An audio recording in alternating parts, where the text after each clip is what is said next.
everybody, welcome back to the channel. Hope everybody had a wonderful and safe Thanksgiving, and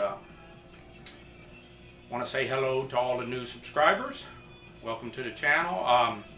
Got a little victim in here, and fella brought it in to me and said it was running sluggish. When he would try and get up on speed, it would bog down. And that in and of itself is fairly amazing to me, because I'm surprised it ran at all.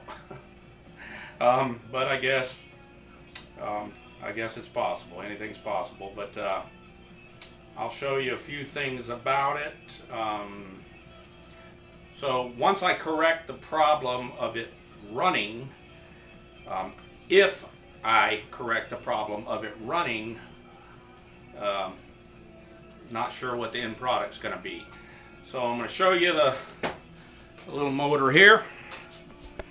It's just like one I just recently sold. So hopefully you can see it there. Yamaha 40 pull start precision blend VRO oil injected. And if you watch my Sparky Spider there, you'll see that I got pretty good spark right there. All 3 cylinders. So that told me to suspect fuel problems. So we got spark, but I want to show you a couple other things and what I meant by even if I correct the problems. This is not untypical of the motors I get in here and the abuse the poor things suffer. So what I want to show you, I'm going to have to shake you a little bit to bring you down there, but let's take a look.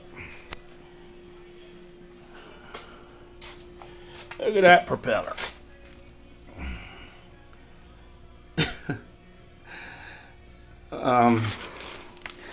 Let's see, I don't know, a good chunk there. So he found the bottom, a little bend there. Nice fold over there. I thought the lower unit was perhaps leaking.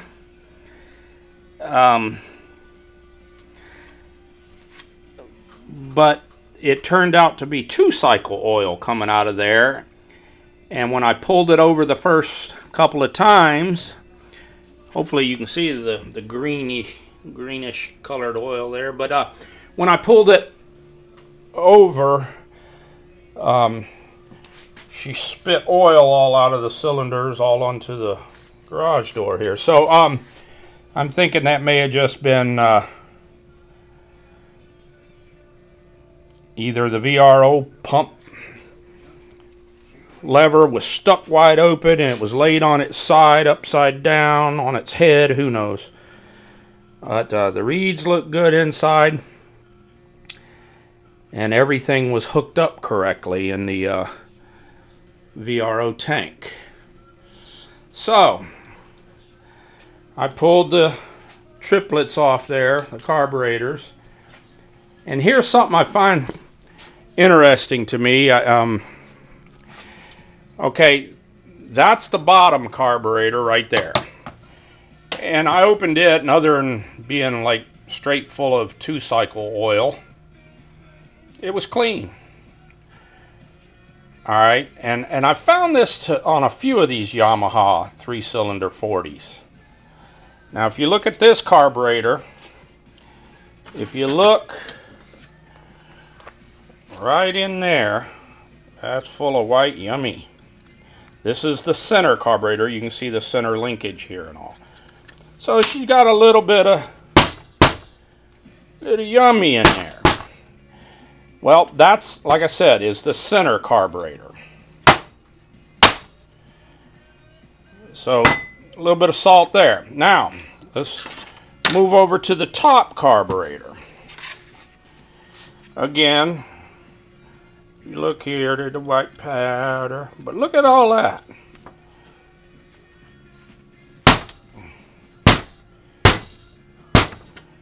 And I found that's kind of how these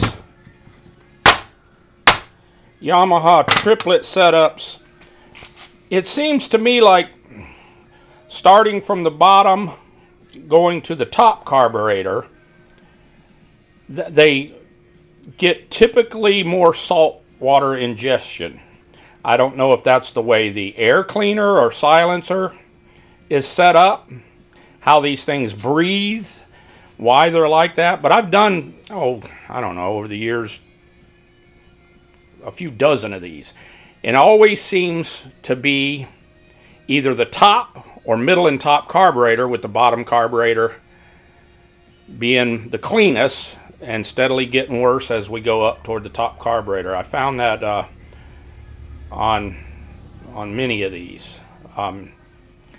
So we've got some cleaning to do. I've got my ultrasonic cleaner lid off there, so we can get these two in there. The bottom one, again, looked fine, nice and clean inside, so I see no reason to really mess with that one.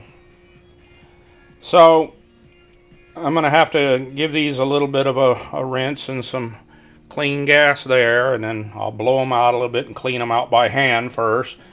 Then I'll run them through the ultrasonic cleaner and see what I get. And then after I do that, I'll reassemble, come back, put them on, and see if I can get the little Yammy started. And who knows what we'll find after and if when I get it started. So let me get these carburetors further apart and get them tore down and then back together, and let's see what we get, if she'll even start. Be right back.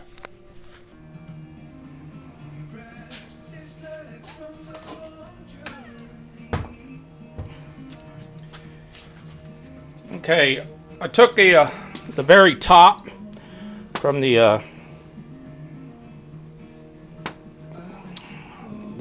top chamber of the carburetor off, where you have all the transition tubes and all that going from low speed to high speed, and already kind of brushed this one out. What I use for cleaning these carbs, and it's just a matter of brushing and scraping. I have a box here full of just all different sizes of brushes, and they'll fit into a drill chuck.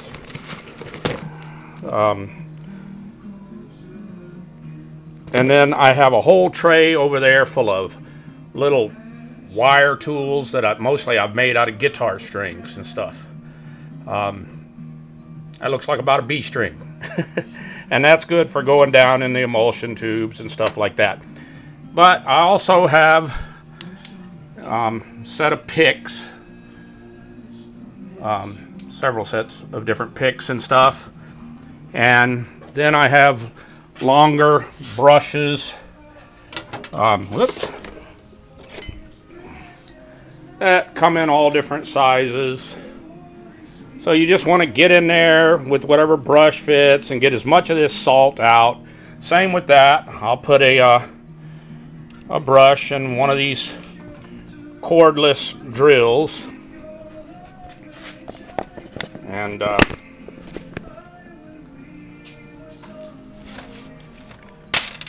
after I get a brush in there, depending on the size for the application, like I said, they just fit in the old drill. And then you just get in there and get as much of that crap out of there as you can. And I do that, whoops, there's my O-ring. I do that before I put them in the tank, and then I'll generally rinse them with gas, air blow them. Same thing with this. Just get as much, different size brushes, picks. So, and then like I said, you know, I've got different wires, and looking for one of my better sets. But different picks and little brushes, little acid brushes. You just get in there and brush it away. And then stuff like this, just little wires for running through all the holes and tubes. You know, don't go crazy with it. That's just aluminum. But just brushes, wires, air. I don't use really any heavy solvents and stuff. I use mostly two-stroke gas and that kind of thing.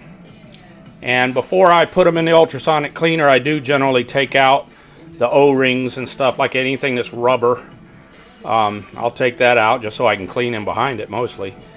But it's just a matter of getting in there with your little wire tools and stuff and brushes, and, you know, when they're this bad, and just try and open everything manually as much as you can, and then rinse them off with gas, air blow them. Then I put them in the ultrasonic cleaner and let it do its thing. Bring them out. I generally then air blow them again, let them dry for a little bit. Then I squirt them with Tri-Flow, and then I air blow them again. It pushes the Tri-Flow down through all the chambers and stuff, make sure it displaces all the water and soap. In my ultrasonic cleaner, I mostly use either Purple Power and water, or lately I use Simple Green and water because I like the way it smells. But that's really all there is to cleaning them. It's just a matter of cleaning, picking, blowing, and getting it all, as much of it out of there, and scraping as much as I can with different picks, and like all that crap in there will have to be scraped out. Do the best I can with it, and then put it all back together and see if it runs. So I just thought I'd let you. This is about as far as I take them down. I did take out the needle and, you know, the seat for the needle, and if you know, I didn't take out the main emulsion tube because I can see through it. But anything that's small, I'll take out, and I just put it over in my little container of gas over there, and rinse it out good and blow it out good, and then it'll go into the ultrasonic cleaner for a few minutes, which has heat in it, and just do the best I can when they're this salty. So that's the cleaning process. I'll be right back. All right, here's after they've been cleaned.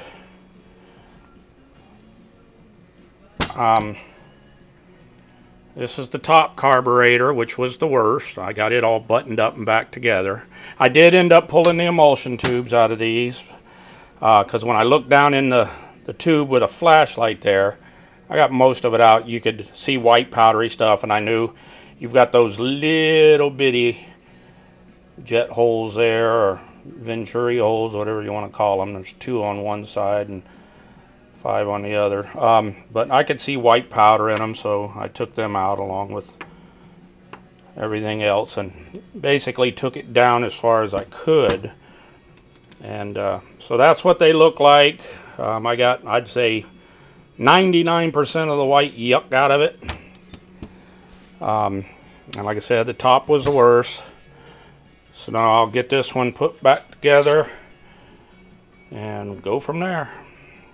Right back. Okay, another thing I wanted to mention is these gaskets. Both the top and the bottom. If you've pulled them out, they may not want to go back in perfectly. I take a little regular old petroleum jelly and rub them real good, massage them, put some in the little ditch that they go in, recess there, and then press them back in, and the Vaseline really helps for that. Put a little petroleum jelly in there, and then also on pretty much any carburetor, but especially the Japanese ones, right here is your transition chamber. There's generally 3 or 4 little holes right there, and you want to make sure definitely that those ones are open. This is how you go from your idle speed and transition over to your intermediate speed and so forth, and up to your high speed. So take your little probe and get in there and make sure those are open. And but yeah, I just wanted to throw that out about the Vaseline on the gaskets. One, it helps them to be more pliable. It also holds them in the recess and just makes assembly a little bit easier. And there's nothing about Vaseline that's going to harm it or not mix with the fuel and everything. It just makes it a little easier. So I always do that. Just thought I'd mention that. I almost forgot. Right back.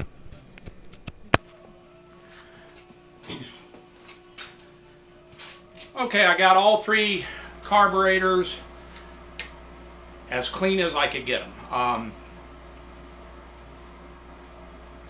I still got quite a few things to do on this engine before well, not quite a few, but a few things to do. I have not even done a compression check on this motor yet. And you're like, well, why would you go through all the trouble to clean those carburetors if the thing doesn't have any compression or there's problems in the cylinder? Because these carburetors are valuable enough, and I know enough people around here, including the owner of this engine, who have several of these pull start 40s. They're quite the popular engine.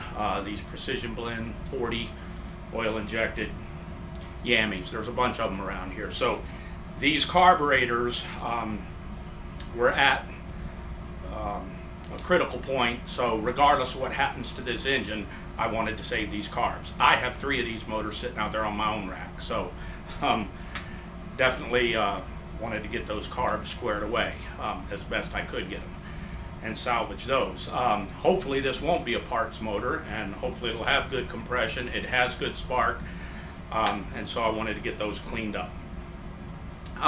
The other thing, I had a comment on one of my videos, because in several of my videos I use spark plugs to just give me a quick indicator of what I might find when I start into one of these motors. And I had somebody comment saying that in today's motors you really can't read spark plugs, and you know, real mechanics don't read spark plugs and stuff. I just couldn't, for me, I couldn't disagree more. The minute I took those plugs out of there, I knew that there was something amiss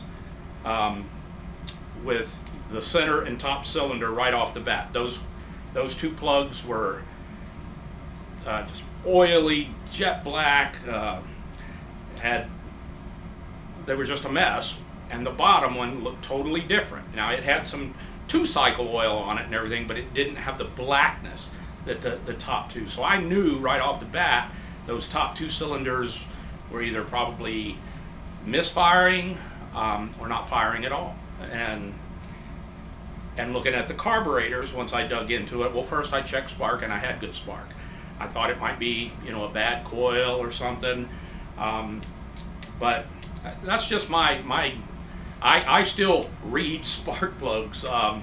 They give me a good quick indicator, I guess you'd call it. Can you solve a problem with looking at the spark plugs? Probably not. So I guess he's right in that sense. But for me, as soon as I pulled them out, I was like, And so I got the spark checker on it, had spark on all 3, and that's when I kind of thought that it's probably the carburetors, and the fact that I've worked on a lot of these pull start precision blend 40s and found the carburetors with the old white powder in there and so forth.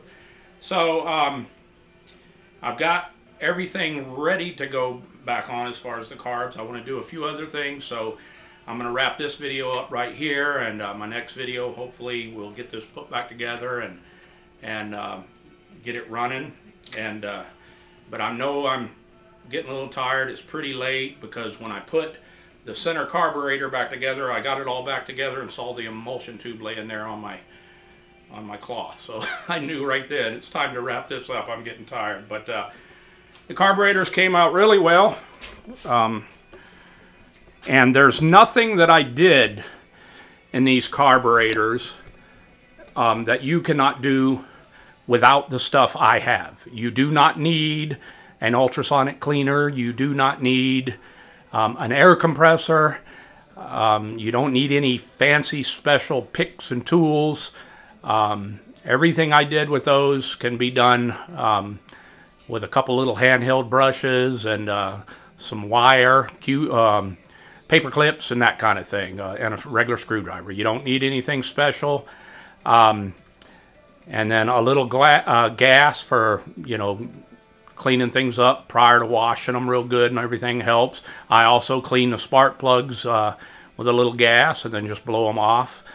So, and then I spray them with the Tri-Flow, that can you see there. It's a nice 2-cycle type lubricant, and get everything all cleaned up. So that's all I'm going to do for this video. We've got everything pretty much ready to go, so stay tuned for the next video. Hopefully it'll run. And thanks for watching.